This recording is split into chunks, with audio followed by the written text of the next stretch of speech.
Hey everybody. Today's lesson is just about culminating, so I'm going to go over it briefly, and if you have any questions, you can email. So essentially, all we have left to do for our semester is culminating. So all we have to do is basically we are going to create a lifespan manual. So what do I mean by this? It could be like when you think about anytime your family gets a large purchase, a manual comes with it. So if you get a new fridge or a new car or anything like that, there's always a little book that comes with it to sort of help you use that product. So what you're going to do is you're just going to think about basically what a person might need to navigate their lifespan. And you are going to sort of go over one topic for each age group. And your goal is basically to provide an informative manual to help people navigate their lives. So the topics, they should be detailed since you are only covering one topic per age group. And there's a list below that I will go over in a second. You need to address three aspects of each topic. So the physical, the cognitive, and the social and emotional development that have to do with that topic. So when selecting a topic, you want to pick a couple of aspects for that topic to talk about. So one example might be aesthetics and the benefits for cognitive development in children. And then you might look at music and you might look at visual art. So you are going to go over the physical, cognitive, and social and emotional development having to do with each topic. You are also going to address at least 6 of the age groups. So the age groups are infant, and you could also include toddler and preschool, so basically newborn to 5 years old, childhood, which would be 5 to 12 years old, adolescence, 13 to 18 years, and early adulthood, 18 to 40 years, or you can even just focus on a smaller portion, which would be 18 to 25 years in emerging adulthood. Middle adulthood, 45 to 70, and then sort of late adulthood, 70 to 100 plus. So you can include information from the materials that we examined in class, as well as at least 4 new sources. So you can use any of our PowerPoints or videos that we've gone over in the past, and you must add at least 4 new sources that you find on the internet or in books. You will create a reference page with all of the sources that you've used, so at least 10. So what that means is you need to use at least 6 from our lessons and then 4 new ones, or you could have 8 new ones and 2 from the lessons, but basically 10 minimum, and at least 4 of them need to be new. You will include one theory for each of the age groups, and it needs to be a different one for each age group. So you can include Erikson, Piaget, Freud, Bandura, all of the different theorists that we've gone over. You are going to include one and a different one for each age group. So basically, there's a different topic, a different theorist for each age group, and you're going to go over the cognitive, biological, and socio-emotional aspects. You may format your manual using software that allows you to include images along with your information. And I do not mind whichever sort of format you want to use, and whatever software you want to use is completely fine with me. So if you want to use Canva, or if you know of like a magazine, a free magazine software to create magazines, people have done it that way. People have done videos. People have written it just sort of in Google Docs. People have done Google Slides. People have done Prezi. Basically, if I can read it and I can see the images, I can mark it. So whichever one you want it to be is fine. Just remember that you must give me permission to access your document. So make sure that when you are setting your permissions, you either add my email to have permission to view it, or you have it set that anyone can view. Either way, if I cannot view it, I can't mark it, and it has to be at least temporarily a 0. And if you're handing it in right at the last minute, it's hard for me to get it marked in time. So you don't want to end up with a 0. So just make sure that you give me as much time using making sure that your permissions are set. So what do you need to include? This manual is going to provide well-substantiated information and advice based on research. You will create factual, informative, and engaging manual by including the topic, so a different topic for each age group, 6 topics. You're going to address all 6 age groups. You're going to have in-text citations. You are also going to reference neuroanatomy, meaning the parts of the brain, for 2 of the age groups. So you need to talk about at least 2 parts of the brain that are affected, and you need to bold those so that I can see them. It's really hard for me to find them by searching through everybody's assignments. So if you bold them, then I won't miss them. So don't forget to do that. You also should have some statistics Of course, you will have a different theory for each age group and address a different theorist for each age group. You're going to have at least 6 pictures or images. And of course, you're going to have your references page. You need to have 10 references total, and at least 4 of them need to be new. So, how much is this worth and how will you be evaluated? This manual is your final culminating. There is no exam for this class, so it is worth 30% of your final mark. You need to make sure that all the elements of the project are included. The focus will be on content that exhibits materials and extensive research in an engaging manner. So make sure you've got a ton of detail. If you want a level 4, you have to go above and beyond and have so much detail and not miss anything. So you don't want to miss the neuroanatomy. You don't want to miss a different theorist for each age group. You want to make sure that you are addressing the biological, the cognitive, and the socio-emotional aspects of each age group. Make sure that you have a different topic for each age group. Don't miss anything if you want a level 4. The ultimate deadline for this work will be January the 24th. So make sure that you get it done and handed in by that date. Obviously, that's the end of the whole semester, so I cannot give extensions for that. It must be in by January 24th at midnight. So here are all the topics so you can think about which ones might suit a certain age group.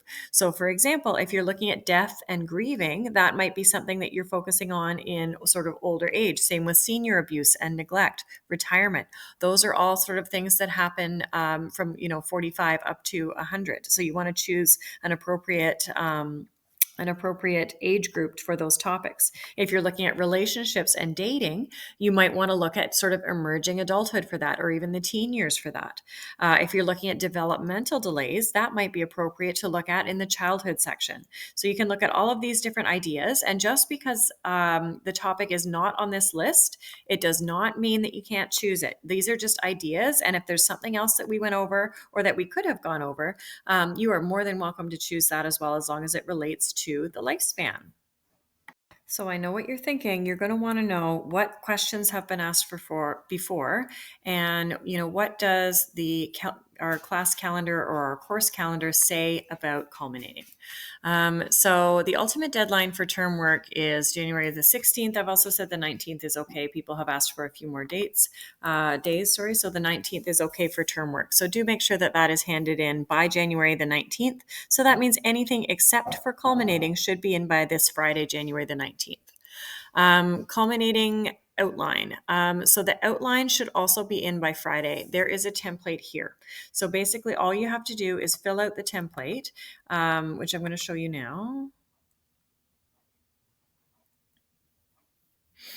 And you're basically just going to make a chart. So if I scroll down here, here's the chart. So this is the template.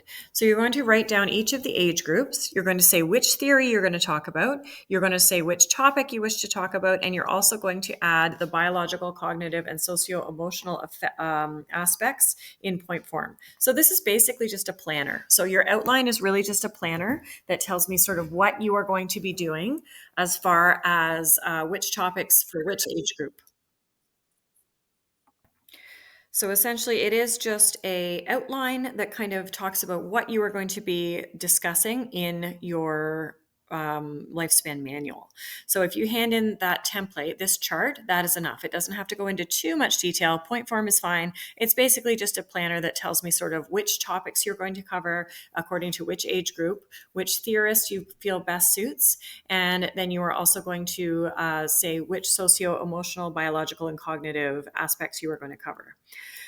So if your outline ends up being different than your manual, for example, if you sort of get moving along and you decide that you'd like to cover a different topic for childhood, for example, that's okay. I do expect your assignment to change and to grow.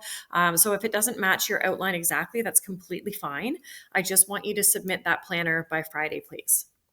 So what format are you going to present your manual in? You decide. Some students have used slides or a website or Prezi or Canva, or they've even made a video, sort of like a video diary. So as long as it has all the required content, the format is completely up to you. So if I can read it, I can mark it. It should be about 2,000 to 3,000 words, and it should be spread across about 6 to 8 pages. So it is due, as I said, January the 24th, and the outline is worth 5%. The manual itself is worth 20%, and then your bibliography is worth another 5% to make up that 30% for the culminating activity. Do you need images? Yes, you need at least 6 colorful, eye-catching images, and they should be consistent throughout. So it's completely fine however you want to do them. If you want to, do a Google image search or use stock photos, completely fine, but it should be consistent. So if you have one that is sort of like an art drawing and then one that is a photograph that looks more like a magazine, that doesn't really suit. You want to make sure that it is consistent all the way through and that all of them are colorful and eye-catching. So the rubric is, sorry, I just went too far here, and you're going to go over it and make sure that you sort of understand exactly what entails a level 4. So I'll just talk it through now. So a level 4, there needs to be connection to the course material. At least 6 different theorists are addressed, and the brain information has been used. So that's the neuroanatomy. So there need to be 2 references to neuroanatomy bolded, and there also need to be 6 different theorists that are addressed. The information is also well connected to the topics. Research. You need to gather 3 academic, reliable sources directly related to each of the age groups and include a significant amount of information. So the total needs to be 10. 4 of them need to be new. So just make sure that you are using all of those sources need to be appropriate, right? Spelling and grammar should be perfect. If you want level 4, it has to be perfect. Engagement, creativity, and use of graphics. So this is the images and sort of your layout. So you want the size and the color, the font, you want everything to be attractive and easy to read. If the font is too small or if it's, all script, obviously that's not really appropriate for this kind of an assignment. The presentation needs to show considerable originality and inventiveness. So if you're handing in sort of the exact same thing that I've seen, in years past, obviously that is not, creative and inventive. Organization. Your slideshow needs to contain at least 18 slides, 500 words per topic. All parts of the task are completed fully and support the theme and content for your presentation or website or video. And finally, your bibliography needs to be in APA format with embedded citations, and there also needs to be your separate bibliography or works cited for each of the sources that you've used. So that's basically the rubric. So you want to make sure that every single part hits a level 4 if you want to get something, that's very high. So do you have any examples? I do. I will caution you, though, that these are sort of like a lower level 4. So you need to do better than what these are if you want to get something that is, in the high 80s or early 90s, or, if you're really aiming for even high 90s, they need to be perfection and they need to be really, really, really good. So there are 2 examples here that you can have a look at. These received low 80s, so they were between 80 and 85%.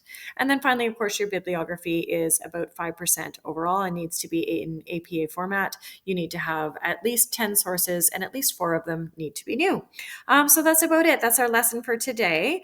So if anyone has any questions, please don't hesitate to email and just make sure that you get everything handed in by the due dates because it's the end of the semester at this point. So you really must have them handed in.